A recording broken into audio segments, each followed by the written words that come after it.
Membahas lebih dalam seperti apa informasi terkait dengan pembongkaran 6 kios ilegal di Pasar 16 Ilir. Saat ini kita telah tersambung bersama Kabid Bina Ketertiban Umum dan Ketentraman Masyarakat Satpol PP Kota Palembang. Ada Ibu Charlie Panggarebesi melalui sambungan virtual. Halo, Assalamualaikum, selamat siang Ibu Charlie.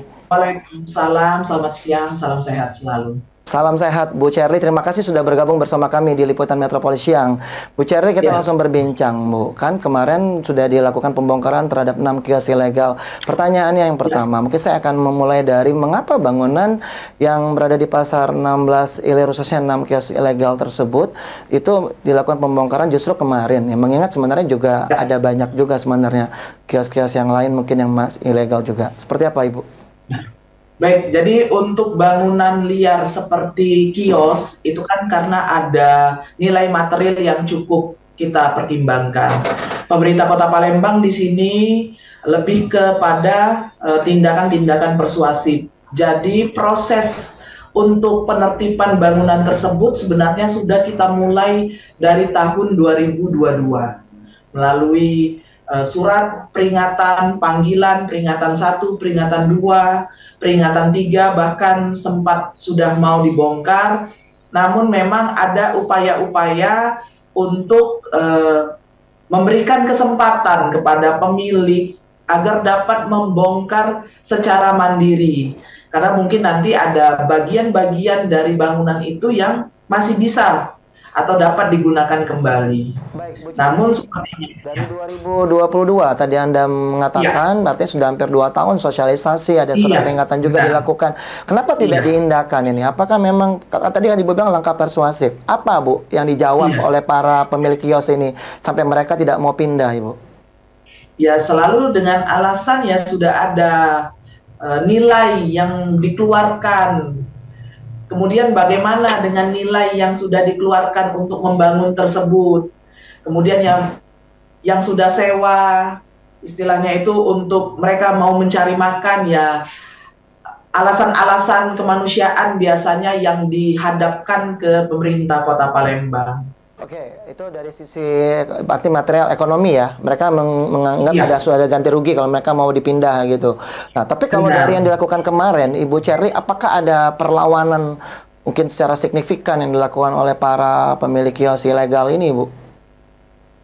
Tidak ada perlawanan lagi karena seminggu yang lalu sudah kita panggil terakhir audensi dengan PJ Wali Kota, sudah disampaikan, sudah di deadline, sudah tidak istilahnya ya sudah alasan-alasan kemanusiaan juga sudah disampaikan dan kita sudah juga memberikan penjelasan. Alhamdulillah mereka pemilik itu tidak melakukan upaya penahanan lagi, ya perlawanan. Baik, artinya pembongkaran yang dilakukan kemarin ini sudah diketahui oleh para pemilik kios ini, Bu. Ya, berarti mereka sudah bersiap-siap untuk hal tersebut. Artinya sudah memindahkan barang-barang mereka, sudah mengamankan ya, Bu ya. Posisi sudah kosong kemarin. Oh, baik, posisi sudah kosong. Nah, Bu Charlie, selain bangunan yang berada di Lorong Ayam, Pasar 16 Ilir, apakah masih ada Bu bangunan lain yang tidak mengantongi izin? Karena kita juga menerima informasi sebenarnya kalau yang namanya kios-kios ilegal itu banyak sebenarnya Bu, bukan cuma 6 yang kemarin. Benar, yang kemarin juga ada WC di Jalan Pasar Baru, kemudian ada juga di Jalan Tengguruk.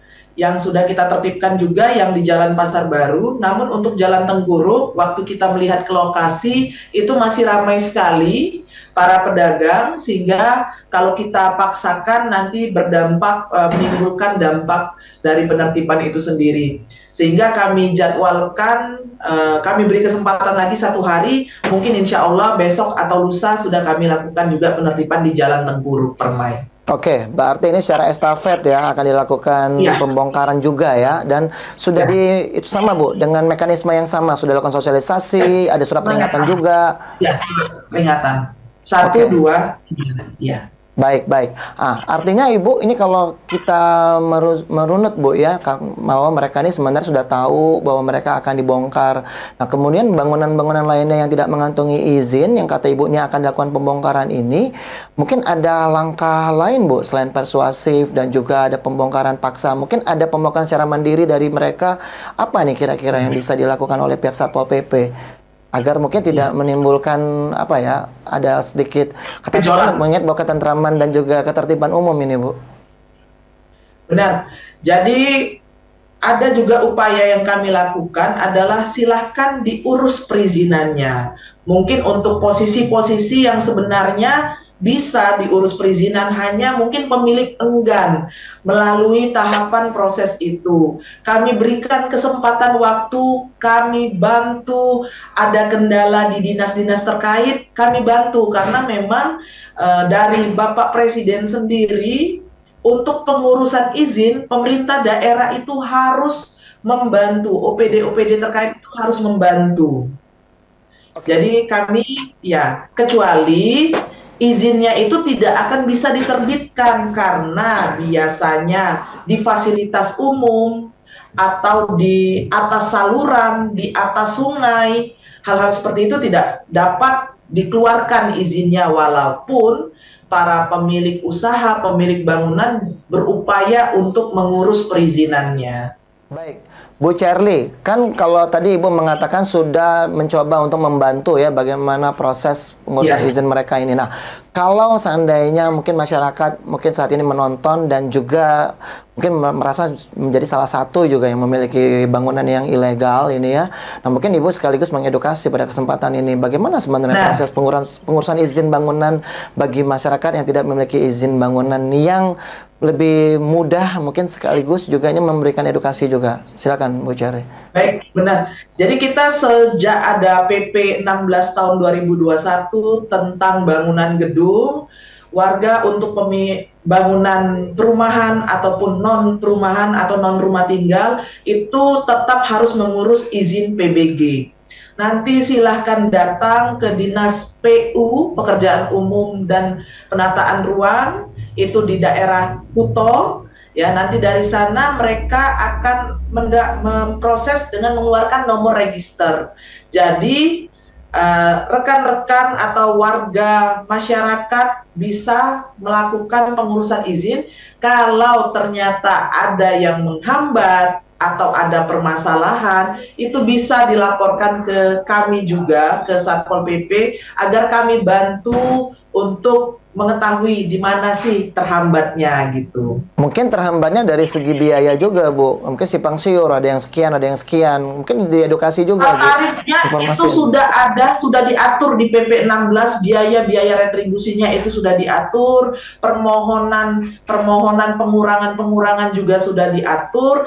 Asal memang semua bisa kita penuhi dan jelas alasan kita, insya Allah nanti dari pihak Dinas PUPR bisa memberikan pertimbangan-pertimbangan. Oh, ada keringanan artinya, Bu, ya? Tidak akan memberatkan. Ya, bisa. Baik, Pak. Yang penting karena kita harus mendorong seluruh bangunan di Kota Palembang ini memiliki izin dulu. Baik. Bu Cherly, kalau kita bicara seperti itu artinya banyak sekali nih tugas PR dari Satpol PP, Bu, karena makin banyak banget yang ilegal dan mungkin Ibu ya yang harus dibongkar ini. Ya, benar. Nah, ya, bukan hanya bangunan gedung, tapi reklame dan usaha semua harus ada izin, Pak. Baik. Nah, Bu Cherly, kalau kembali lagi ke masalah pengurusan izin bangunan ini, Bu, ya kan mengingat bahwa sekali lagi ini begitu banyak ya bangunan-bangunan, bukan hanya dari segi kios seperti di Pasar 16 tadi. Nah, kalau dari Satpol PP Kota Palembang menjawab nih, Bu, ada kesan dari masyarakat Kota Palembang mengatakan ini tebang pilih nih, sebenarnya ada bangunan yang lebih besar lagi sebenarnya ilegal juga, tapi Satpol PP kok belum dibongkar juga. Nah, seperti apa, Bu, tanggapannya? Oke. Kalau memang ada, silakan laporkan ke kami. Kami pastikan itu sedang berproses untuk kita tertibkan. Jangan yang kecil-kecil. Kemarin kita menutup cold storage yang di Jalan Soekarno-Hatta. Itu sudah secara resmi kita hentikan pembangunannya. Itu besar, Pak. Investasi dari Jakarta. Bangunannya besar. Dan akan ada menyusul beberapa bangunan lagi yang sedang kita proses. Yang juga ada yang sampai 4 lantai. Kemudian ada yang 2 lantai namun luas di jalan-jalan yang jalan-jalan protokol, jalan-jalan besar. Artinya jadi istilah tebang pilih tentunya ini bisa dijawab ya oleh Satpol PP bahwa tidak ada tebang pilih sama sekali ya. Tidak ada tebang pilih sama sekali, mau itu bangunan besar, bangunan kecil, yang penting kita patokannya adalah izin, Pak. Selama tidak punya izin pasti kita proses. Nah, baik prosesnya tadi sudah dijelaskan ya bahwa adanya pemberitahuan terlebih dahulu dan lain sebagainya. Nah, Ibu, kalau tadi Ibu mengatakan untuk masyarakat jika memang ada informasi silakan laporkan ke Satpol PP Kota Palembang. Nah, mungkin ada cara yang lebih efektif untuk melaporkan seperti apa, Ibu? Ya, kita ada Instagram yang biasa Satpol PP, Satpol PP titik Palembang. Itu untuk IG-nya, ada juga IG bidang kami langsung, Tibum Pol PP Palembang. Jadi itu bisa lewat DM, bisa langsung ke nomor saya juga bisa di 0852 6807 6807 lagi. Bisa semua laporan pasti akan saya respon. Baik, boleh diulangi sekali lagi Bu, nomor WA-nya Bu, pasti bakal mau nyimpen nomor Ibu nih. Baik, 0852 6807 6807. Bukan hanya tentang bangunan, tapi seluruh terkait ketertiban umum dan ketentraman masyarakat bisa memberikan masukan, laporan, aduan kepada kami. Insya Allah sesegera mungkin akan kami tindak lanjuti. Baik, terkait ketertiban umum dan ketentraman masyarakat pasti akan dijawab langsung ya sama Ibu Cherly Panggarbesi. Bu Cherly boleh di-spill Bu, selain tadi di Tengkuru, besok apalagi di mana lagi Bu ini yang akan dilakukan pembongkaran dalam waktu dekat Ibu? Oh, nanti kita tunggu pada saat surat tugasnya udah keluar Pak, biasanya nanti baru kita sampaikan. Oh, nggak boleh di-spill ya? Iya, nanti bocor Pak. Tapi kalau untuk yang pemilik kios ilegalnya dipastikan mereka pasti tahu ya Bu ya, udah ada pemberitahuan bahwa akan dibongkar ya. Pasti bukannya Pak, pasti. ujuk-ujuk tiba-tiba datang bongkar. Iya, karena ada teguran, ada peringatan 1, peringatan 2, dan peringatan 3. Dan terakhir, waktu kita bongkar pun kita beritahu. Baik, baik. Artinya kemarin tidak ada kendala sama sekali Bu ya dalam pembongkaran kios ilegal di Pasar 16 Ilir. Ya, Oke. Alhamdulillah berjalan lancar Pak. Ya, kan kalau kita lihat ini kan Pol PP suka melakukan pembongkaran ini kan di siang bahkan pagi kadang Bu ya, di saat jam-jam ramai itu Bu. Itu juga terkadang ada masyarakat juga ngeluh Bu, kadang-kadang untuk melintasi area tersebut kadang-kadang suka jadi terganggu gitu. Apakah mungkin dicari solusinya Bu? Mungkin untuk pembongkaran tidak mengganggu akses jalan atau yang seperti apa gitu? Karena kita melihat posisinya kemarin memang sore sudah cukup mendingan karena alat berat yang ada kemarin itu tidak punya lampu Pak, jadi kita tidak bisa lakukan di malam hari. Kalaupun memang sarana prasarananya mendukung untuk kita lakukan di malam hari, biasanya kita juga lakukan di malam hari kalau terpaksanya harus di malam hari karena misalnya masih ramai, kemudian masih banyak kendaraan. Namun kemarin karena memang saprasnya yang tersedia yang bisa digunakan itu tidak memiliki lampu untuk alat beratnya untuk di malam hari. Mohon maaf sekali kepada warga atau masyarakat yang terganggu akibat pelaksanaan penertiban yang kami lakukan. Baik, mungkin next time sebagai masukan Ibu mungkin bisa diberikan di spill ya atau diinformasikan juga di Instagramnya Bu jika mau dilakukan pembongkaran. Jadi mungkin masyarakat bisa mencari alternatif lain kalau jika ingin melintasi kawasan tersebut. Benar-benar masukan yang baik sekali Pak, terima kasih akan kami lakukan ke depannya. Itu. Baik, Bu Cherly Panggarbesi, sayang sekali kita durasinya terbatas. Terakhir sebagai closing statement juga, saya minta Ibu coba sekali lagi memberikan himbauan sekaligus peringatan lah ya kepada para pemilik kios-kios ilegal yang ada di Kota Palembang, bangunan-bangunan ilegal dalam bentuk apapun, agar demi menjaga ketertiban umum dan ketertiban masyarakat, silakan Ibu disampaikan. Ya, untuk para pemilik bangunan silakan mengurus izinnya ke Dinas Pekerjaan Umum dan Penataan Ruang Pemerintah Kota Palembang. Kalaupun memang ada kesulitan-kesulitan dapat bisa menghubungi kami Satpol PP Kota Palembang untuk membantu proses perizinan yang akan warga Kota Palembang lakukan. Palembang tertib, ciptakan kondisi keadaan Palembang yang kondusif. Baik, Ibu Cherly Panggarbesi, Kabid Bina Ketertiban Umum dan Ketentraman Masyarakat Satpol PP Kota Palembang. Terima kasih sudah bergabung bersama kami di Liputan Metropolis Siang. Semoga sehat selalu.